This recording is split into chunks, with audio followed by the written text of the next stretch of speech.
Ohm's law. So ohms Lana நல்லா பாருங்கள், இந்த ஒரு இமேஜை வச்சு நான் சொல்லிடலாம். இப்போது விங்கிறது என்னது? வோல்ட். கரெக்டாக? விங்கிறது பொட்டென்ஷியல் டிஃப்ரென்ஸ், வோல்டேஜ். ஸோ இந்த ஓம் சிம்பிள் போட்டுக்கல, இந்த ரெசிஸ்டன்ஸ் சிம்பிள் இது வந்து என்னது? ரெசிஸ்டன்ஸோடைய யூனிட் ஓம்ஸ். ஏ அம்மீட்டர். அம்மீட்டர் வந்து எதுக்கு ஆம்பியர். ஆம்பியர் வந்து எதுக்கு யூஸ் பண்ணுவோம்? கரெக்டாக? ஏன்றது ஆம்பியர் கரண்ட். ஸோ இது என்ன பண்ணுது அப்படின்னா, வோல்டேஜ் வந்து கரண்ட்டை புஷ் பண்ணுது. வோல்டேஜ் என்ன பண்ணுது? கரண்ட்டை புஷ் பண்ணிக்கிட்டு இருக்குது. அது வி வந்து ஆம்பியரை புஷ் பண்ணிக்கிட்டு இருக்கு. ஆனால் ஓம்ஸ் என்ன பண்ணிகிட்டு இருக்கு? அந்த ஆம்பியரை நீ அவ்வளோ ஃபாஸ்ட்டாலாம் ஒன்றும் போக தேவையில்ல, நின்று நிதானமாக பொறுமையாகவே போ, கொஞ்சம் கொஞ்சமாக அப்படின்னு சொல்லிட்டு ஒரு கையில் போட்டு பிடிச்சி இழுத்துக்கிட்டு இருக்கு. அதுதான் Ohm's law. The current I flowing through a conductor is directly proportional to the potential difference V. So potential differenceம் கரண்ட்டும் என்னவா இருக்குது? டைரக்ட்லி ப்ரொபோஷ்னலாக இருக்குது. ஸோ இது இன்க்ரீஸ் ஆச்சுன்னா அதுவுமே இன்க்ரீஸ் ஆகும். ஸோ அதுதான் டைரக்ட்லி ப்ரொபோஷ்னல். ஸோ இதோடைய ஃபார்முலா வந்து என்னது? V equal to IR. V equal to IR. V equal to I into R. அதாவது விங்கிறது என்னது? வோல்டேஜ். ஈக்குவல்ஸ் டு எப்படி இருக்கான்? Current and resistance. ஓகேவா? V ஈக்குவல் டு ஐஆர். ஸோ V வந்து பொட்டென்ஷியல் டிஃப்ரென்ஸ், அதோட யூனிட் வந்து பார்த்தீங்கன்னா வோல்ட். ஸோ கரண்ட்டு ஐன்றது கரண்ட்டு, அதோட யூனிட் வந்து ஆம்பியர். ஆருங்கிறது ரெசிஸ்டன்ஸ், அதோட யூனிட் வந்து பார்த்தீங்கன்னா ஓம்ஸ். ஓகேவா? ஓம்ஸ்லாங்கிறது இவ்வளோதான், ரொம்ப ரொம்ப simple. Factors on which the resistance of a conductor depends. Okay, so ஒரு கண்டக்டரில் ரெசிஸ்டன்ஸ் நடக்குது இல்லை, ரெசிஸ்டர் வச்சு ரெசிஸ்டன்ஸ் நடக்குது. அதில் என்னென்ன ஃபேக்டர்ஸ்லாம் வந்து இன்க்ளூட் ஆகிருக்கு அப்படின்னா மொத்தம் 4 இருக்குது. என்னென்ன இருக்குது அப்படின்னா நம்ம இப்போ தான் வந்து பார்த்தோம். அதை லென்த் ஆஃப் த கண்டக்டர். ஒன்று வந்து பார்த்தீங்கன்னா லென்த் ஆஃப் த கண்டக்டர். லென்த்தை வந்து எல்லாம் நம்ம டிஃபைன் பண்ணுவோம். ஸோ ரெசிஸ்டன்ஸ் வந்து பார்த்தீங்கன்னா directly proportional to the length. இது வந்து பார்த்தீங்கன்னா ஃபஸ்ட் ஈக்குவேஷன் ஞாபகம் வச்சுக்கோங்க. அப்படின்னா என்ன அர்த்தம் அப்படின்னா, ரெசிஸ்டன்ஸ் இன்க்ரீஸ் ஆகுது அப்படின்னா லென்த்துமே, அதோட லென்த் எப்படி இருக்கும்? பெருசாக தான் இருக்கும். இப்போ ரெசிஸ்டன்ஸ் அதிகமாக இருக்குன்னா லென்த்துமே பெருசாக தான் இருக்கும்னு அர்த்தம். சரியா? அதுதான் டைரக்ட்லி ப்ரொபோஷனல். அதே மாதிரி second one, area of cross section.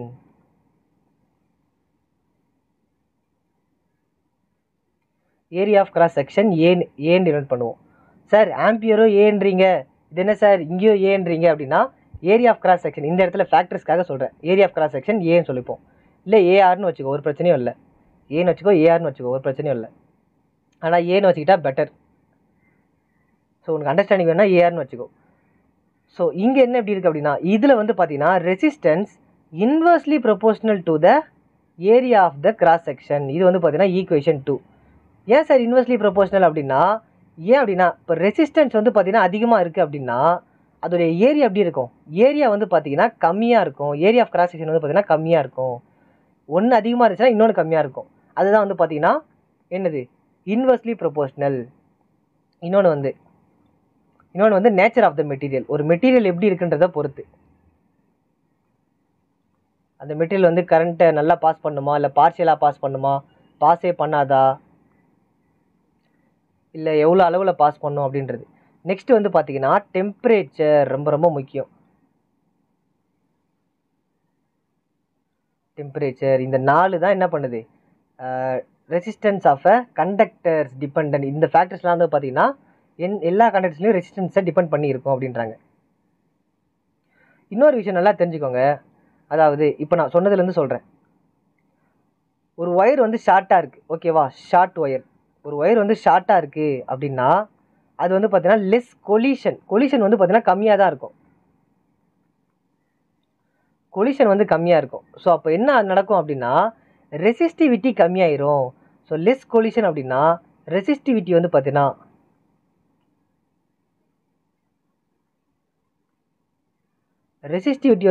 கம்மியாயிரும். கம்மி கொலிஷனாக இருந்துச்சு அப்படின்னா ரெசிஸ்டிவிட்டி கம்மியாக இருக்கும். அதே மாதிரி லாங் ஒயர் அப்படின்னா ஒயர் வந்து பார்த்தீங்கன்னா இப்போ லாங்காக இருக்குது. ஒயர் வந்து லாங்காக இருக்குன்னா அதிக கொலிஷன் நடக்கும். மோர் கொலிஷன், நிறைய கொலிஷன் நடக்கும். ஸோ நிறைய கொலிஷன் நடந்தால் ரெசிஸ்டிவிட்டி என்ன ஆயிரும்? அதிகமாயிரும்.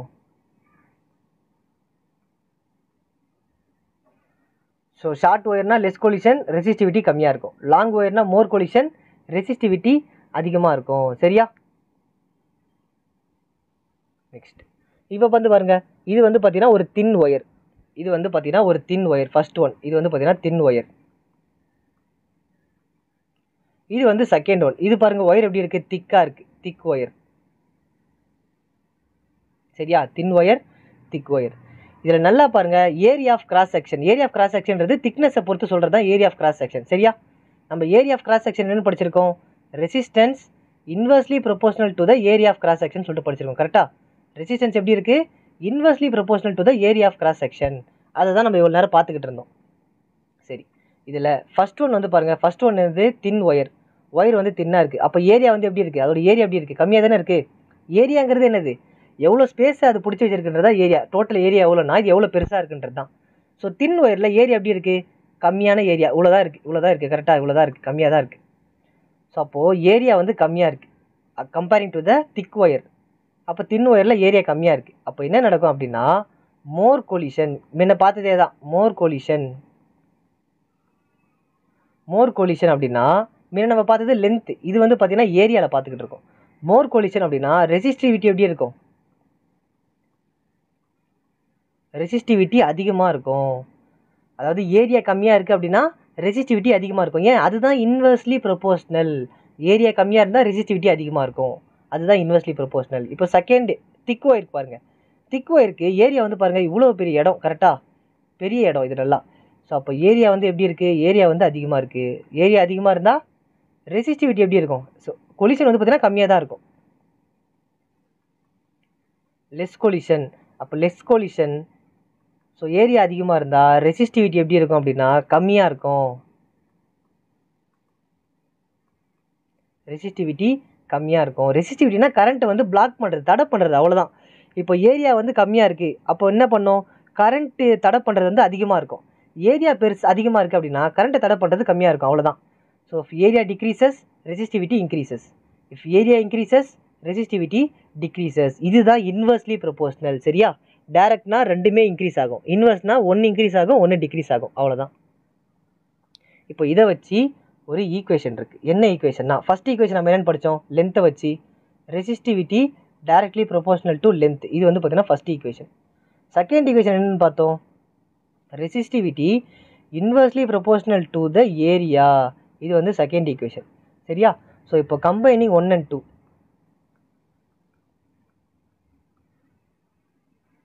கம்பைனிங் ரெண்டுத்தையும் கம்பைன் பண்ணுறோம் அப்படின்னா ஸோ இந்த ரெசிஸ்டிவிட்டி டைரக்ட்லி ப்ரொபோஷனல் டு என்ன ஆகும்? ரெண்டுத்தையும் நான் மல்டிப்ளை பண்ணுறேன் அப்படின்னா ஸோ ஆர் எல்லுன்னு இருக்கும். So multiply by R inversely proportional to 1/a. So இது என்ன ஆகும்? ஆர் சேமாக தான் இருக்குது. ஸோ அதுக்கப்புறம் என்ன இருக்குது? ப்ரொபோஷனல், இன்வெர்ஸ்லி ப்ரொபோஷனல், ப்ரொபோஷனல் இதுதான் இருக்குது. கரெக்டாக? Inversely proportional, proportional. ஸோ அப்போ எல் எடுத்துகிட்டு போய்ட்டு நான் 1 கூட மல்டிப்ளை பண்ணேன்னா எல் இன்ட்டு 1 எல்லுன்னு தான் வரப்போகுது. கரெக்டாக? அப்போ R inversely proportional to length by ஏரியான்னு சொல்லிட்டு நம்மளுக்கு ஈக்குவேஷன் ஃபார்ம் ஆக போகுது. சரி, இப்போ நான் என்ன பண்ணுறேன்? இந்த ப்ரொபோஷனலை ரிமூவ் பண்ணுறேன். ப்ரொபோஷனலை ரிமூவ் பண்ணுறதுனால இங்கே இடத்துல அதை ரிமூவ் பண்ணுறதுக்கு நான் எக்ஸ்ட்ரா ஒன்று ஆட் பண்ணணும். ஸோ என்ன ஆட் பண்ணலாம் அப்படின்னா ரோ அப்படின்றத ஒன்று ஆட் பண்ணுறேன். ஏன் சார் ரோன்றதை ஆட் பண்ணுறேன்? ரோனா என்ன அப்படின்னா ரோ அப்படின்னா ப்ரொபோஷனாலிட்டி கான்ஸ்டன்ட். ஓகேவா? ஏன்னா ப்ரொபோஷனலை தானே ரிமூவ் பண்ணுறேன். அது டைரக்ட்லி ப்ரொபோஷனலோ இன்வெர்ஸ்லோ ப்ரொபோஷனலோ ரிமூவ் பண்ணுறேன். ஆனால் அதை ரிமூவ் பண்ணால் ரோன்றதை போடணும். ஏன்னா ரோன்றது ப்ரொபோஷனாலிட்டி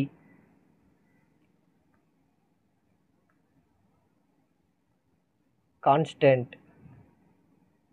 ஓகேவா? ரோங்கிறது ப்ரொபோஷனாலிட்டி கான்ஸ்டன்ட். அப்போ ரோ இன்ட்டு எல் பை ஏன்னு சொல்லிட்டு வரும். ஓகேவா? Rho into L by A. Resistance என்னவாக இருக்குது? ரோ இன்ட்டு எல் பை ஏவாக இருக்குது. ஸோ இந்த rho into L by A அது பேர் தான் வந்து பார்த்தீங்கன்னா ரெசிஸ்டிவிட்டி. ஓகேவா? R equals to rho into L by A. So இதுக்கு பேர் தான் வந்து பார்த்தீங்கன்னா ரெசிஸ்டிவிட்டி. இவ்வளோ நேரம் நம்ம படிச்சோம்ல, ரெசிஸ்டிவிட்டி கம்மியாகுது, ரெசிஸ்டிவிட்டி இன்க்ரீஸ் ஆகுதுன்ட்டு. அதோட வேல்யூ இது தான். ரெசிஸ்டிவிட்டி அதாவது இது நம்ம என்ன யூனிட் சொல்லுவோம் அப்படின்னா ஓம் மீட்டர்ஸ்ன்னு சொல்லுவோம். இதுதான் வந்து பார்த்தீங்கன்னா யூனிட். ஓம் மீட்டர் இதுதான் வந்து பார்த்தீங்கன்னா யூனிட். ஓகேவா? அதே மாதிரி இந்த ரெசிஸ்டிவிட்டி அப்படிங்கிறது எதை டிபெண்ட் பண்ணியிருக்குன்னா மெட்டீரியலையும் டெம்பரேச்சரும் டிபெண்ட் பண்ணியிருக்கும். இது நல்லா மறந்துடாதீங்க. இட் டிபெண்ட்ஸ் ஆன், நான் சைடில் எழுதுகிறேன், it depends on temperature and material. ஓகேவா? Resistivity depends on temperature and material. 1 மார்க்கில் கேட்பாங்க. சரி, சில questions on what factor does the resistance of a conductor depends. So முன்ன தான் நம்ம பார்த்தோம் கரெக்டாக, முன்ன தான் நம்ம பார்த்தோம். ஸோ அதே எடுத்து என்ன பண்ணுங்கள் எழுதுங்க. என்னென்ன பார்த்தோம், லென்த்து பார்த்தோம் கரெக்டாக, ஒன்று வந்து லென்த்து. ஸோ திரும்ப நான் எழுதுகிறேன் லென்த்து எல் கரெக்டாக. அது எப்படி இருக்கும், ஆர் டைரக்ட்லி ப்ரொபோஷனல் டு லென்த்தாக இருக்கும் கரெக்டாக. Resistivity directly proportional to length. அதாவது லென்த் இன்க்ரீஸ் ஆச்சு அப்படின்னா ரெசிஸ்டிவிட்டியும் என்ன பண்ணும், இன்க்ரீஸ் ஆகும். லென்த் இன்க்ரீஸ் ஆச்சுன்னா ரெசிஸ்டிவிட்டியும் இன்க்ரீஸ் ஆகும். அதே மாதிரி ஏரியா ஆஃப் கிராஸ் செக்ஷன்,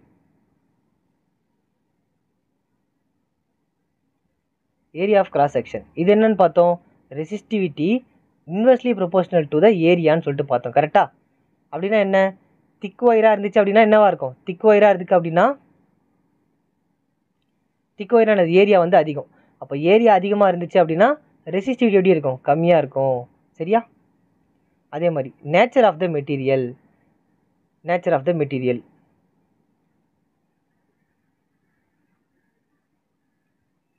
ஒரு சில எல்லா மெட்டீரியலுக்கும் ஒரே நேச்சர் இருக்காது. ஒரு மெட்டீரியலை பொறுத்து அதோட நேச்சர் மாறும். டெம்பரேச்சர் இவ்வளோ தாங்கும், இந்த high melting point low melting point, so conductivity point வந்து இவ்வளோ இருக்கும், இவ்வளோ கரண்ட்டை வந்து பாஸ் பண்ணும், அந்த மாதிரிலாம் இருக்குல்ல, அதுதான் நேச்சர். அடுத்து வந்து டெம்பரேச்சர். இதில் என்ன, இப்போ டெம்பரேச்சர் வந்து பார்த்தீங்கன்னா வச்சுக்கோங்க, இப்போ டெம்பரேச்சர் வந்து பார்த்தீங்கன்னா இன்க்ரீஸ் ஆகுது. அப்போ ரெசிஸ்டிவிட்டிங்கிறது இன்க்ரீஸ் ஆகுமா டிக்ரீஸ் ஆகுமான்றது இங்கே ஒரு கொஷின் வரும். ஒரு ப்ராடக்ட் வந்து டெம்பரேச்சர் தரும். ஃபார் எக்ஸாம்பிள் இது வந்து பார்த்தீங்கன்னா ஒரு அயன் ராட். இந்த அயன் ராடில் நான் என்ன பண்ணுறேன் அப்படின்னா இதில் எலக்ட்ரிசிட்டி நான் பாஸ் பண்ணுறேன். ஓகேவா. அப்போ என்ன பண்ணுது, எலக்ட்ரிசிட்டி பாஸ் ஆகிட்டு இருக்கு, எலக்ட்ரிசிட்டி பாஸ் ஆகிட்டு இருக்கு.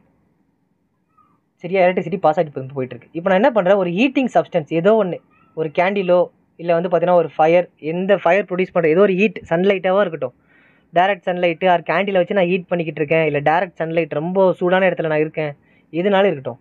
அப்படின்னா என்ன நடக்கும் அப்படின்னா, டெம்பரேச்சர் இன்க்ரீஸ் ஆகுது அப்படின்னா, டெம்பரேச்சர் இன்க்ரீஸ் ஆகுதுன்னா ரெசிஸ்டன்ஸும் வந்து பார்த்தீங்கன்னா இன்க்ரீஸ் ஆகும். டெம்பரேச்சர் எந்த அளவுக்கு இன்க்ரீஸ் ஆகுதோ அப்போ ரெசிஸ்டன்ஸும் அந்த அளவுக்கு இன்க்ரீஸ் ஆகும். ஏன் அப்படின்னா, இப்போ வந்து டெம்பரேச்சர்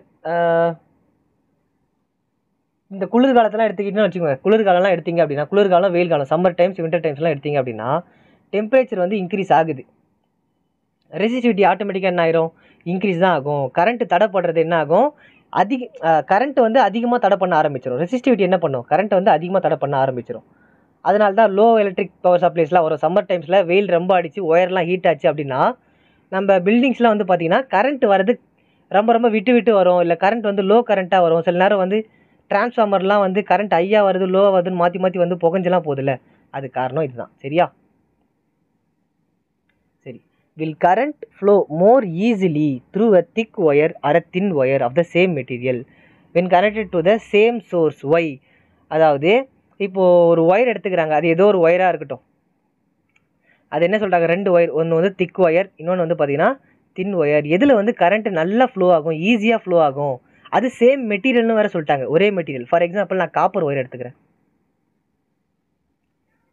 காப்பர் ஒயர்லேயே ஒரு திக்கான ஒரு ஒயர், சரியா, ஒரு தின்னான ஒரு ஒயர், அதுக்கப்புறம் நான் என்ன பண்ணுறேன், ஒரு திக்கான ஒரு ஒயர் எடுத்துக்கிறேன் காப்பர்லேயே. சரியா, ஒரு தின்னான ஒரு ஒயர், ஒரு திக்கான ஒரு ஒயர் காப்பரில் எடுத்துக்கிறேன். ஸோ இதில் எந்த திக்காக இருக்கிறதுல கரண்ட் ஈஸியாக ஃப்ளோ ஆகுமா, தின்னாக இருக்கிறதுல கரண்ட் ஈஸியாக ஃப்ளோ ஆகுமான்னு கேட்டால் இவ்வளோ நேரம் நம்ம இதுதான் படித்தோம். ஆன்சர் தெரியலனா தயவு செஞ்சு வீடியோ கொஞ்சம் பின்னாடி தள்ளி அந்த ஒயரோட கான்செப்டில் போய் பாருங்கள். ஸோ திக் ஒயர் தான் கரண்ட் ஈஸியாக ஃப்ளோ ஆகும். திக் ஒயர் டியூ டு எதனால், due to low resistivity or low resistance. Thick ஒயரில் தான் என்னென்னு படித்தோம், ஏரியா பெருசாக இருந்தால் ரெசிஸ்டன்ஸ் கம்மின்னு சொல்லிட்டு படித்தோமா. அப்போ ரெசிஸ்டன்ஸ் கம்மி, அதாவது கரண்ட்டை வந்து தடை பண்ணுறது கம்மியாக இருக்குது. அப்போ கரண்ட்டு கம்மியாக தடை பண்ணிச்சுன்னா நிறைய கரண்ட் அதில் ஃப்ளோ ஆகுதுன்னு அர்த்தம். கரெக்டாக, கரண்ட்டை தடை பண்ணுறது கம்மியாக இருக்குது அப்படின்னா கரண்ட்டை பிளாக் பண்ணுறது கம்மியாக இருக்குது. அப்போது நிறைய கரண்ட் வந்து என்ன ஆகும், ஈஸியாக ஃப்ளோ ஆகும். அப்போ திக் ஒயர் தான். சரியா. Next, let the resistance of an electrical component remains constant. இப்போ என்ன சொல்கிறாங்க, ஒரு ரெசிஸ்டன்ஸ், ஒரு எலக்ட்ரிக்கல் காம்போனண்டோட ரெசிஸ்டன்ஸ் வந்து பார்த்தீங்கன்னா கான்ஸ்டண்ட்டாக இருக்குது. while the potential difference across the two ends of the component decreases to half of its former value. இப்போ என்ன சொல்கிறாங்க, ஒரு பொட்டன்ஷியல் டிஃப்ரென்ஸ் V, கரெக்டாக, பொட்டன்ஷியல் டிஃப்ரென்ஸுங்கிறது V, ரெசிஸ்டன்ஸ் அப்படிங்கிறது R. ஸோ பொட்டன்ஷியல் டிஃப்ரென்ஸ் எப்படி இருக்கான், ஃபார்மர் வேல்யூவோட ஆஃப் வந்து கம்மியாக இருக்குது. ஃபார்மர் வேல்யூனா முன்னாடி இருக்கக்கூடிய வேல்யூ, அது எவ்வளோ வேல்யூ நம்மளுக்கு தெரியாது, ஆனால் முன்னாடி இருந்த வேல்யூவோட இப்போ பாதி கம்மியாக இருக்குது அப்படின்றாங்க. வாட் சேஞ்சஸ் வில் அக்கர் இந்த கரண்ட், கரண்ட்டானது ஐ. ஸோ அப்போ கரண்ட்டில் வந்து ஏதாவது சேஞ்சஸ் நடந்திருக்குமா, அப்படி நடந்திருந்தால் என்ன சேஞ்சஸ் நடக்கும் அப்படின்ற மாதிரி கேட்குறாங்க. இப்போ நல்லா பாருங்கள், voltage potential difference voltage, resistance R, current I, இந்த விஆர்ஐ, இதை 3 வச்சு நம்ம என்ன ஃபார்முலா படித்தோம், இதை 3 வச்சு என்ன ஃபார்முலா படிச்சிருக்கோம் ரிலேட் பண்ணி, ஓம்ஸ் ஃபார்முலா ஒன்று தான் நம்ம படிச்சிருக்கோம், அது ஒன்று தான் Ohm's law. So Ohm's law வந்து என்ன சொல்லுது, வி ஈக்குவல்ஸ் டு ஐஆர், கரெக்டாக. அப்போ விஐஆர் இதை 3த்தையும் ரிலேட் பண்ணி நம்ம என்ன ஃபார்முலா படித்தோம்னா ஓம்ஸ் லா தான். சரி, இவங்க கடைசி என்ன கேட்குறாங்க, கரண்ட் எப்படி இருக்கும் தான் கேட்குறாங்க. அப்போது நான் என்ன பண்ணுறேன், ஐயை மட்டும் இந்த இடத்துல வச்சுக்கிட்டு இந்த ஆரை நான் வந்து அந்த சைடு போடாமல் அனுப்பிச்சி விட்டுறேன். அப்போ மல்டிப்ளேயர் இருக்காமல் என்ன பண்ணுவான், டிவிஷனாக மாறிடுவான். அப்போது ஐ ஈக்குவல்ஸ் டு வி பை ஆர்ன்னு இருக்கும், கரெக்டாக. ஐ ஈக்குவல்ஸ் டு வி பை ஆர்னு வந்துடும். இவங்க நல்லா சொல்லிட்டாங்க. என்னென்ன விஷயம்லாம் நம்மளுக்கு சொல்லியிருக்காங்க அப்படின்னா, ரெசிஸ்டன்ஸ் வந்து பார்த்தீங்கன்னா கான்ஸ்டண்ட்டாக இருக்குது. ரெசிஸ்டன்ஸ் வந்து பார்த்தீங்கன்னா எப்படி இருக்குது, கான்ஸ்டண்ட்டாக இருக்கான். ரெசிஸ்டன்ஸ் கான்ஸ்டண்ட்டாக இருக்கான். வோல்டேஜ் என்னவா மாறிடுது, வி பிகம்ஸ் ஆஃப். இப்போது எனக்கு என்ன தேவை அப்படின்னா, கரண்ட் வந்து எப்படி இருக்கும், ஏதாவது சேஞ்சஸ் நடக்குமா, எப்படி இருக்கும்னு கேட்குறாங்க. நல்லா கவனிங்க, எப்போல்லாம் ரெசிஸ்டன்ஸ் கான்ஸ்டண்ட்டாக இருக்கோ, ரெசிஸ்டன்ஸ் எப்போல்லாம் கான்ஸ்டண்ட்டாக இருக்கோ அப்போது வோல்டேஜ் எப்படி மாறுதோ, அப்போது ஆஃபாக குறைஞ்சிது அப்படின்னா கரண்ட்டும் வந்து பார்த்தீங்கன்னா ஆஃபாக தான் குறையும். ஐ பிகம்ஸ் ஆஃப். கரண்ட்டும் என்ன பண்ணும், ரெசிஸ்டன்ஸ் எப்போல்லாம் கான்ஸ்டண்ட்டாக இருக்கோ அப்போ வோல்டேஜும் ஐயும் எப்படி இருக்கும், சேமாக தான் இருக்கும். இப்போல்லாம் ரெசிஸ்டன்ஸ் கான்ஸ்டண்ட்டாக இருக்கும், வோல்டேஜும் ஐயும் சேமாக தான் இருக்கும். புரியுதா? அப்போ ஐ வந்து எப்படி இருக்கும், பிகம்ஸ் ஆஃப். ஐயும் வந்து ஆஃபாக தான் குறையும். சரியா? அவ்வளோதான், simple. Next, why are coils of electric toaster and electrical irons made up of alloy rather than a pure metal. So அலாய்ங்கிறது என்னது, அலாய்ங்கிறது ஒரு இம்பியூர் மெட்டல், கரெக்டா. அலாய்ன்றது ஒரு இம்பியூர் மெட்டல்.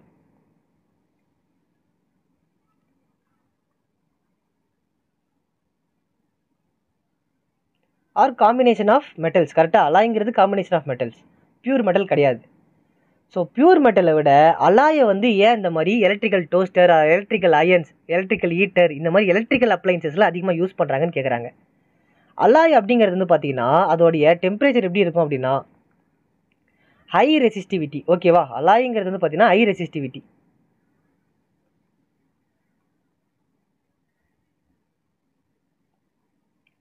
கரண்ட்டை வந்து நிறையா பிளாக் பண்ணி கரெக்டான கரண்ட்டை தான் வந்து சென்ட் பண்ணிக்கிட்டு இருக்கோம், அதனால் ஹை ரெசிஸ்டிவிட்டி. அதே மாதிரி ஹை மெல்ட்டிங் பாயிண்ட், இதோட மெல்ட்டிங் பாயிண்ட் அவ்வளோ சீக்கிரம் உருகிறாது. ஓகேவா? அவ்வளோ சீக்கிரம் உருகாது, ரொம்ப அதிகப்படியான டெம்பரேச்சர் போகணும், அப்போ தான் வந்து என்ன பண்ணும், உருகவே ஆரம்பிக்கும். அது வரைக்கும் இது உருகவே உருகாது. So high melting point. அதே மாதிரி less affect of oxidation. So அவ்வளோ சீக்கிரம் வந்து ஆக்சிடேஷன் நடந்து அவ்வளோ சீக்கிரம் வந்து துரு பிடிச்சிடாது, கரெக்டாக. ஏன்னா இப்போ மற்ற பியூர் மெட்டல்லாம் எடுத்தோம் அப்படின்னா ஒரு குறிப்பிட்ட டைமுக்கு மேலே சீக்கிரம் துரு பிடிக்க ஆரம்பிச்சிடும். ஸோ அலாய்ங்கிறது அவ்வளோ சீக்கிரம் துரு பிடிக்க ஆரம்பிக்காது. ஸோ ஃபார் எக்ஸாம்பிள் அலாய் என்ன சொல்லலாம், நைக்ரோம். ஸோ மோஸ்ட்டாக அந்த நைக்ரோம் மட்டும் தான் நிறைய மெட்டீரியல்ஸில் யூஸ் பண்ணுவாங்க, நிறைய எலக்ட்ரிக்கல் அப்ளைன்சஸில் நைக்ரோம் தான் வந்து பார்த்தீங்கன்னா யூஸ் பண்ணுவாங்க. சரியா? Okay. Use the table in table 11.2. Table 11.2 வந்து நம்ம பார்த்தீங்கன்னா நம்ம எங்கேயும் தரலன்னு நினைக்கிறேன். ஆமாம், டேபிள் 11.2 நம்ம எங்கேயும் தரல. சரி, உங்கள் புக் இருந்துச்சுன்னா புக் எடுத்து பார்த்துக்கோங்க. டேபிள் 11.2 மட்டும் எடுத்து வச்சுக்கோங்க கொஞ்சம், ஏன்னா என்கிட்ட வந்து பார்த்தீங்கன்னா சைடில் புக் இருக்குது. So use the data in table 11.2 to answer the following. Which among iron and mercury is a better conductor. So iron or mercury இதில் ரெண்டுத்துலேயும் எது வந்து பெட்டர் கண்டக்டர். கண்டக்டர்னா என்ன, எலக்ட்ரிக் கரண்ட்டை அதிகமாக பாஸ் பண்ணணும். அப்போ அதிகமாக பாஸ் பண்ணணும் அப்படின்னா அதுக்கு என்ன இருக்கணும், என்ன வேல்யூஸ்லாம் இருக்கணும், ரெசிஸ்டிவிட்டி கம்மியாக இருக்கணும். எந்த ஒரு ப்ராடக்ட் வந்து ரெசிஸ்டிவிட்டி கம்மியாக இருக்கோ அதுதான் வந்து எலக்ட்ரிக் கரண்ட்டை அதிகமாக பாஸ் பண்ணணும், கரெக்டாக. ஸோ அப்படி பார்த்தோம் அப்படின்னா ஏ பொறுத்த வரைக்கும் அயனோடைய ரெசிஸ்டிவிட்டி என்ன அப்படின்னு பார்த்தீங்கன்னா 10.0 × 10⁻⁻8 ஓம்ஸ் மீட்டர். ரெசிஸ்டிவிட்டினாலே என்ன சொல்லியிருக்கேன், அதோட யூனிட் வந்து ஓம்ஸ் மீட்டர். எழுத மறந்துடாதீங்க, மார்க் கம்மி பண்ணுவாங்க. ஸோ இன்னொன்று என்ன சொல்லியிருக்காங்க, மெர்க்குரியோடைய ரெசிஸ்டிவிட்டி என்ன அப்படின்னு வந்து பார்த்தீங்கன்னா 94.0 இன்ட்டு 10⁻⁻8 ஓம்ஸ் மீட்டர். ஸோ நல்லா பாருங்கள், நான் என்ன சொன்னேன், எதோடைய ரெசிஸ்டிவிட்டி கம்மியாக இருக்கோ அதுதான் வந்து பார்த்தீங்கன்னா கரண்ட்டை அதிகமாக பாஸ் பண்ணும், நல்ல எஃபெக்டிவாக கரண்ட்டை பாஸ் பண்ணும். அப்போ அயனோடைய ரெசிஸ்டிவிட்டி தானே 10 பாயிண்டில் இருக்குது, மெர்க்குரிங்கிறது 94, அப்போ அதிகமான ரெசிஸ்டிவிட்டி. ஸோ அப்போ 10ங்கிறது தான் கம்மி. அப்போ ஆன்சர் வந்து என்னது, ஆன்சர் வந்து பார்த்தீங்கன்னா அயன் தான். அயன் தான் வந்து பார்த்தீங்கன்னா பெட்டர் கண்டக்டர். இது ரெண்டுத்துலேயும் கம்பேர் பண்ணும்போது. அப்போ B, which material is the best conductor. அங்கே இருக்கிறதுலே எந்த மெட்டீரியல் வந்து பெஸ்ட் கண்டக்டர்? நல்லா பார்த்தீங்கன்னா சில்வர். ஏஜி கரெக்டாக. ஸோ அதோட கண்டக்டிவிட்டி வந்து என்னது, ரெசிஸ்டிவிட்டி வந்து என்னது 1.60 இன்ட்டு 10⁻⁻8 யூனிட் வந்து ஓம்ஸ் மீட்டர். சரியா? இது ரொம்ப சில்வர் வந்து ரொம்ப கம்மி ரெசிஸ்டிவிட்டிங்கிறதுனால அதிகப்படியான கரண்ட்டை வந்து ஃப்ளோ பண்ண வைக்கும். அதிகப்படியான கரண்ட்டை பிளாக்கே பண்ணாமல் ஃப்ளோ பண்ண வைக்கும். ஸோ என்னென்ன படிச்சுக்கிறீங்க அப்படின்னா, சில்வர் படிச்சுக்கோங்க, அயன், மெர்க்குரி, அதே மாதிரி காப்பர் படிச்சுக்கோங்க, கோல்டு படிச்சுக்கோங்க. ஸோ கோல்டு கொடுத்துருக்க மாட்டாங்க. கோல்டோடைய ரெசிஸ்டிவிட்டி வந்து பார்த்தீங்கன்னா 2.44 இன்ட்டு 10⁻⁻8 ஓம்ஸ் மீட்டர். சரியா? நெக்ஸ்ட், இப்போ தான் நம்ம மெயின் கான்செப்ட்டுக்கே வரும், resistance of a system of resistor. So resistor வந்து பார்த்த வரைக்கும், ரெசிஸ்டர் வந்து பார்த்தீங்கன்னா எப்படி இருக்கும், 2 டைப் ஆஃப் இருக்குது. ஒரு டைப் வந்து பார்த்தீங்கன்னா சீரிஸ், கனெக்டட் இன் சீரிஸ். இன்னொரு டைப் வந்து பார்த்தீங்கன்னா ரெசிஸ்டர் கனெக்டட் இன் பேரலல். சரி, ஃபஸ்ட்டு நம்ம என்ன பார்ப்போம், சீரிஸ் பார்ப்போம். Resistance connected in series. Series நல்லா பாருங்கள் இந்த டயக்ராமில். ஸோ R1, R2, R3 இந்த 3 ரெசிஸ்டரையும் சீரிஸாக கனெக்ட் பண்ணியிருக்காங்க. சீரிஸ்னால் இப்போ எக்ஸு, இந்த இடம் வந்து பார்த்தீங்கன்னா லாஸ்ட்டாக ஒய்ன்னு இருக்குது. நம்ம அப்படி எடுத்துக்காமல் என்ன பண்ணலாம் அப்படின்னா, ஸோ அதை நான் இன்னொரு டயக்ராம் மாதிரி சொல்லித்தரேன். ஸோ இப்போதைக்கு எப்படி இதை கனெக்ட் பண்ணுறாங்க, எண்டு டு எண்டு. ரெசிஸ்டர் எப்படி இருக்கும் அப்படின்னா, இன் சீரிஸில் ஒரு எண்டுலேருந்து இன்னொரு எண்டு. கரெக்டாக? இப்போ இந்த ரெசிஸ்டன்ஸ் இதுதான் ஸ்டார்டிங், இது அதோட எண்டிங். இந்த எண்டிங்கில் இன்னொரு ரெசிஸ்டரோட ஸ்டார்டிங் ஆரம்பிக்குது அண்டு முடியுது. கரெக்டாக? எண்ட் ஆகுது. அகெயின் செகண்ட் ரெசிஸ்டரோட எண்டிங்கில் தேர்ட் ரெசிஸ்டரோட ஸ்டார்டிங் ஆரம்பித்து லாஸ்ட்டாக வந்து எண்டிங் முடியுது. இந்த மாதிரி connected end to end, one after another, ஒன்றுக்கு ஒன்று அப்புறமா என்ன பண்ணுறாங்க, ஒரு எண்டிங்கில் இன்னொரு ஸ்டார்டிங் ஆகுது, இன்னொரு எண்டிங்கில் இன்னொரு ஸ்டார்டிங், இந்த மாதிரி கனெக்ட் பண்ணுறாங்க. அதே மாதிரி இதை நல்லா கவனிச்சுக்கோங்க, current I through each resistor is same. அப்போ இங்கே கரண்ட் வந்து சேமாக இருக்குது, எல்லா ரெசிஸ்டருக்கும் என்ன பண்ணுது, each resistor is same. Current I, current வந்து எல்லா ரெசிஸ்டர்லையும் சேமாக தான் இருக்குது அப்படின்னு வந்து சொல்கிறாங்க. சரியா? இங்கே வந்து கரண்ட் இஸ் சேம். எப்போது சீரிஸில் கனெக்ட் பண்ணும்போது, ரெசிஸ்டரை சீரிஸில் கனெக்ட் பண்ணும்போது கரண்ட் இஸ் சேம். கொஞ்சம் ரொம்ப ஃபாஸ்ட்டாக லொடன்னு பேசுகிறேன் அப்படின்னா ஸ்பீடு, ப்ளேபேக் ஸ்பீடு வந்து லைட்டாக கம்மி பண்ணிக்கோங்க. ஓகேவா? ஏன்னா நான் ஃபாஸ்ட்டாக பேசுகிறேன்னா ஸ்பீடாக பேசுகிறேன்னு தெரில. ஸோ கிளாஸை சீக்கிரம் எடுக்கணுன்ற காரணத்தினால ஃபாஸ்ட்டாகவும் பேசலாம், இல்லை கொஞ்சம் பொறுமையாக புரியணுன்ற காரணத்தினால நான் ஸ்லோவாகவும் பேசலாம். ஸோ அதனால் நீங்கள் கொஞ்சம் அந்த ப்ளேபேக் ஸ்பீடை மட்டும் கொஞ்சம் அட்ஜஸ்ட் பண்ணிக்கோங்க, கோச்சிக்காமல். Potential difference across the combination is the sum of potential difference across the each resistor. அப்படின்னா சார் ஒன்றுமே புரியல சார்னா குழப்பமே தேவையில்லை. அவங்க என்ன சொல்கிறாங்கன்னா, இப்போ எத்தனை ரெசிஸ்டர், 3 இருக்குது.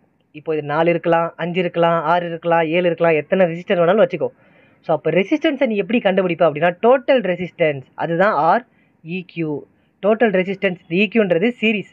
டோட்டல் ரெசிஸ்டன்ஸ் ஆஃப் சீரிஸ் எவ்வளோ இருக்குது அப்படின்னா, மொத்தமாக எல்லாத்தையும் ப்ளஸ் பண்ணுங்கள், அவ்வளோதான். R1 + R2 + R3 plus up to உனக்கு எத்தனை ரெசிஸ்டன்ஸ் இருக்கோ அத்தனை ஃபில் பண்ணிங்க அப்படின்னா, இதை வச்சு நம்ம எவ்வளோ ரெசிஸ்டன்ஸ் டோட்டலாக இருக்குது அந்த சர்க்யூட்டில், எவ்வளோ ரெசிஸ்டர் நடக்குது அப்படின்றத கண்டுபிடிச்சிடலாம்.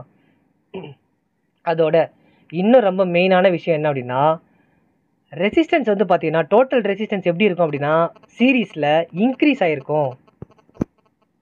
டோட்டல் ரெசிஸ்டன்ஸில் எப்படி இருக்கும் அப்படின்னா இன்க்ரீஸ் ஆகிருக்கும். ஓகேவா? மொத்தமாக இன்க்ரீஸ் ஆகிருக்கும். கடைசியாக நீங்கள் ரெசிஸ்டன்ஸை ஃபைண்ட் அவுட் பண்ணும்போது டோட்டல் ரெசிஸ்டன்ஸ் வந்து இன்க்ரீஸ் ஆகும். சரியா? அவ்வளோதான். இது வந்து ரொம்ப சிம்பிள்.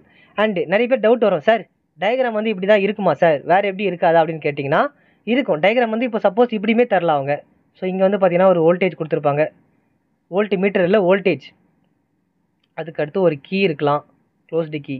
அதுக்கப்புறம் ரெசிஸ்டரை இப்படி கனெக்ட் பண்ணாலுமே இதுவுமே வந்து என்னது, சீரீஸில் தான் கனெக்ட் பண்ணியிருக்காங்க. பேரலல் நினச்சிக்காங்க, மேலேருந்து கீழே பண்ணியிருக்காங்க, கனெக்ட் பண்ணியிருக்காங்க. அப்போ இது பேரலல் அப்படின்னு நினச்சக்கூடாது, ஆர்டராக கனெக்ட் பண்ணியிருக்காங்க. பாருங்கள், இங்கே ஸ்டார்ட் ஆகுதா, இங்கே முடியுது, மறுபடியும் இங்கே இன்னொரு ரெசிஸ்டருடைய ஸ்டார்டிங் ஆகுதும், இங்கே முடியும், மறுபடியும் இது இங்கே ஸ்டார்ட் ஆகும், இங்கே முடியும். இந்த மாதிரி எண்டு டு எண்டு கனெக்ட் பண்ணுறது எல்லாமே சீரீஸில் தான் கனெக்ட் பண்ணியிருக்காங்க அப்படின்றது அர்த்தம். சரியா? அதே மாதிரி நம்ம அங்கேயே பார்த்தோம், இது வந்து பேட்ரி, இதுக்கு பேர் என்னது, பேட்ரி. செல்லுனா ஒரே ஒரு நெகட்டிவ் ஒரு பாசிட்டிவ் இருக்கும், இதுதான் cell. So group of cells called தான் பேட்டரி. சரியா? நெக்ஸ்ட். ஓகே, ஸோ இப்போ தான் நான் சொன்னது. ஸோ இது ரொம்ப ரொம்ப முக்கியம், நல்லா கவனிச்சுக்கோங்க. அதனால் ஸோ ஒரு டயக்ராம் ஒன்று சின்னதாக ரஃப் டயக்ராம் ஒன்று வரைகிறேன். ஸோ இது ஒரு ரெசிஸ்டர், சீரிஸை கனெக்ட் பண்ணுறேன். ஸோ இங்கே வந்து பார்த்தீங்கன்னா ஒரு வோல்டேஜ் கொடுத்துட்றேன். சரி, இப்போ நான் என்ன பண்ணுறேன் அப்படின்னா, இது வந்து பார்த்தீங்கன்னா என்னது R1, இது R2, இது வந்து பார்த்தீங்கன்னா R3. அதே மாதிரி ஸோ ஒரு வேல்யூ தந்துடுறேன். இதோட ஸ்டார்டிங் வந்து பார்த்தீங்கன்னா ஏன்னு நான் கொடுத்துக்கிறேன், எண்டிங் வந்து B, இது வந்து C, இது வந்து பார்த்தீங்கன்னா D. இப்போ என்ன அப்படின்னா ஏலேருந்து B கரெக்டாக. இப்போ நான் என்ன பண்ணுறேன், ரெசிஸ்டன்ஸ் ஏ எடுத்துக்கிறேன். ஸோ ஏ அண்டு பி கரெக்டாக. ஸோ இந்த எண்டிங்லேருந்து நான் என்ன பண்ணுறேன், அகெயின் செகண்ட் ரெசிஸ்டன்ஸ், இது R1, அகெயின் செகண்ட் ரெசிஸ்டன்ஸை இதோட நான் கனெக்ட் பண்ணுறேன், எண்டு டு எண்டு. ஸோ இந்த எண்டுலேருந்து செகண்ட் ரெசிஸ்டன்ஸை நான் கனெக்ட் பண்ணுறேன். அப்போ பிலேருந்து எனக்கு என்ன வருது, சிக்கு போகுது. அப்போ இது வந்து R2 ரெசிஸ்டன்ஸ். அகெயின் இன்னொரு ரெசிஸ்டன்ஸ் என்ன பண்ணுறேன், எண்ட் ஆஃப் த சிலேருந்து கனெக்ட் பண்ணுறேன். ஸோ இது ஸ்டார்டிங் ஆயிரும் எனக்கு. ஸோ அப்போது இது வந்து பார்த்தீங்கன்னா R3. ஸோ இது வந்து பார்த்தீங்கன்னா கடைசியில் டியில் முடியும் கரெக்டாக. இதுதான் வந்து end to end resistor. So இது நல்லா பார்த்தீங்கன்னா இது வோல்டேஜ் 1 இங்கே கிராஸ் ஆகும். ஏன்னா R1 கீழே வோல்டேஜ் 1. வோல்டேஜ் 1ங்கிறது என்னது, இங்கேருந்து இது வரைக்கும் போகக்கூடிய வோல்டேஜ். அகெயின் இங்கேருந்து இது வரைக்கும் போகக்கூடிய வோல்டேஜ் வந்து பார்த்தீங்கன்னா V2. அகெயின் இந்த ஸ்டார்டிங்லேருந்து இந்த எண்டிங் வரைக்கும் போகக்கூடிய வோல்டேஜ் வந்து பார்த்தீங்கன்னா V3. அதே மாதிரி கரண்ட்டும் எல்லாமே ஒன்று தான். ஸோ இங்கே வந்து பார்த்தீங்கன்னா கரண்ட் 1 இருக்கும். ஸோ கரண்ட் 2 I2, இது வந்து I3. ஓகேவா? ஸோ இதில் என்ன சொல்கிறாங்கன்னா கரண்ட் வந்து சேம்ன்ட்டாங்க கரெக்டாக. என்ன சொல்லிட்டாங்க, முன்ன பார்த்தோம், current I through each resistor is same. அப்போ கரண்ட் வந்து சேம்ன்ட்டாங்க. அப்போது I1 equals to I2 equals to I3 equals to I தான். ஸோ கரண்ட் வந்து சேமாக இருக்குது அப்படின்ற மாதிரி சொல்லிட்டாங்க. அவ்வளோதான், சிம்பிள். அதே மாதிரி ரெசிஸ்டன்ஸ், டோட்டல் ரெசிஸ்டன்ஸ் எப்படி கண்டுபிடிக்கணும்னு சொல்லிட்டாங்க. எல்லா ரெசிஸ்டன்ஸையும் நான் ப்ளஸ் பண்ணால் அதுதான் என்னோட டோட்டல் ரெசிஸ்டன்ஸ். அப்போ R1 + R2 + R3 அப்படின்ட்டு எத்தனை ரெசிஸ்டன்ஸ் இருக்கோ எல்லாத்தையும் ஆட் பண்ணால் அதுதான் என்னுடைய டோட்டல் ரெசிஸ்டன்ஸ், டோட்டல் ஓமுடைய வேல்யூ அதுதான் அப்படின்ட்டாங்க. சரி, இங்கே இப்போது புதுசாக ஒரு வேல்யூ பொட்டென்ஷியல் டிஃப்ரென்ஸ் ஒன்று கண்டுபிடிக்க போகிறோம்.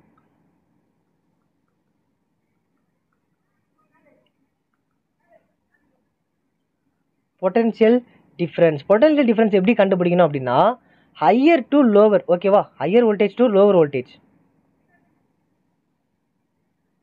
Higher to lower potential difference கண்டுபிடிக்கணும் அப்படின்னா, ஃபார் எக்ஸாம்பிள் இப்போ நான் என்ன பண்ணுறேன், வோல்டேஜ் பொட்டென்ஷியல்னால என்னது வோல்டேஜ் தானே.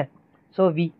அப்போ எத்தனை பாயிண்ட் இருக்குது, மொத்தம் 3 பாயிண்ட் இருக்குது. அப்போ 3 பாயிண்ட்டுக்கும் தனித்தனியாக கண்டுபிடிக்கணும், ஒரு ரெசிஸ்டர்ஸை வச்சு கண்டுபிடிக்கணும். ஃபஸ்ட்டு நான் என்ன பண்ணுறேன், இந்த AB ரெசிஸ்டரை எடுத்துக்கிறேன். ஓகேவா? ஃபஸ்ட்டு நான் என்ன பண்ணுறேன், இந்த AB வரைக்கும் நான் எடுத்துக்கிறேன். ஸோ AB வரைக்கும் எடுத்தனா 2 பாயிண்ட் கரெக்டாக, ஒன்று வந்து A பாயிண்ட், இன்னொன்று வந்து பார்த்தீங்கன்னா பாயிண்ட் B. ஸோ இந்த 2 பாயிண்ட் வச்சு நான் எடுத்துக்கிறேன்.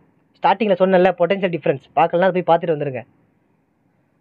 So voltage of potential difference of A difference potential of B equals to, so VA, ஏங்கிறது வந்து என்னது, ஏங்கிறது வந்து பார்த்தீங்கன்னா ஃபஸ்ட்டு இது, அப்போ R1 கரெக்டாக, R1. ஸோ அப்போ அதோட R1ஓட வேல்யூ வந்து என்னது, I1, நெக்ஸ்ட்டு R1. அதே மாதிரி செக்ஷனில் என்ன பண்ணிக்கிறேன், அடுத்து நான் பியும் சியும் எடுத்துக்கிறேன். ஓகேவா? பியும் சியும் எடுத்தேன்னா voltage of B difference voltage of C, இது ரெண்டுத்துக்கு எடுத்தேன்னா அதோட வேல்யூ வந்து என்னது, R2. அப்போ அது I2. இப்போ I2 R2. அதே மாதிரி தான். அப்போ அடுத்து CD எடுத்துக்கிறேன். அப்போது voltage of C2 difference of voltage of D. அப்போ அது வந்து பார்த்தீங்கன்னா I3 R3. ஸோ இந்த மாதிரி இருக்கும் கரெக்டாக. ஸோ இது எதுக்கு நம்ம எடுத்துருக்கோம் அப்படின்னா, இதை வச்சு ஒரு ஈக்குவேஷன்ஸ் வரும், அதை சால்வ் பண்ணுறதுக்காக நம்ம எடுத்து எழுதியிருக்கோம். ஸோ நான் ஓம்ஸில் என்னென்னு படிச்சிருக்கோம், ஓம்ஸில் according to ஓம்ஸில் V = I × R. கரெக்டாக, V = I × R. இங்கே என்ன சொல்ல வராங்க அப்படின்னா, இன்னும் கொஸ்டின்லேயே பார்த்தோம், ரெசிஸ்டன்ஸ் என்ன கிடைக்குது, ஃபைனலாக அதிகமாக தான் நடக்குது. ரெசிஸ்டன்ஸ் இங்கே அதிகமாகுது சீரீஸில் கனெக்ட் பண்ணும்போது. அப்போது ரெசிஸ்டர் இன் சீரீஸாக இருந்துச்சு அப்படின்னா, ரெசிஸ்டன்ஸ் எப்படி இருக்கும் அப்படின்னா அதிகமாக தான் இருக்கும். ஓகேவா? ரெசிஸ்டர் சீரியஸாக இருந்துச்சு அப்படின்னா ரெசிஸ்டன்ஸ் அதிகமாக தான் இருக்கும், மறந்துடாதீங்க.